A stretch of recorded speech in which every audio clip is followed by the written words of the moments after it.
നമസ്തേ. ബാബ ആസീസ് എന്ന സിനിമയിൽ ഒരു കവിതയുണ്ട്. ഒരു തിരുനാളത്തിന് ചുറ്റും പറക്കുന്ന 3 ശലഭങ്ങളെ കുറിച്ചാണ്. ഒന്നാമത്തെ ശലഭം ആ തിരുനാളത്തിന്റെ സമീപമെത്തി ഇങ്ങനെ വട്ടമിട്ട് പറക്കുന്നു. എന്നിട്ടത് പറഞ്ഞു, ഐ നോ അബൌട്ട് ലവ്.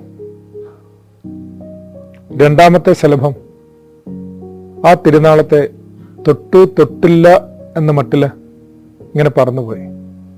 എന്നിട്ടത് പറഞ്ഞു, I know how love's fire can burn. ഒരു പൊള്ളലിൽ നിന്നാവും അതങ്ങനെ പറഞ്ഞത്. മൂന്നാമത്തെ ശലഭമാകട്ടെ ആ തിരുനാളത്തിലേക്ക് ചെന്ന് അതിൽ തന്നെ സ്വയം അർപ്പിക്കുന്നു. കവിത ഇങ്ങനെയാണ് അവസാനിക്കുന്നത്. Throw itself into the heart of the flame and it was consumed. That alone knows what love is. ശരിക്കും അവന്റെ സ്നേഹാഗ്നിയിൽ ആളിക്കത്തി ഒരു പുത്തൻ തീയായി തീരാനാണ് നമ്മുടെയും വിളിയും തെരഞ്ഞെടുപ്പും. ആദരവോടെ.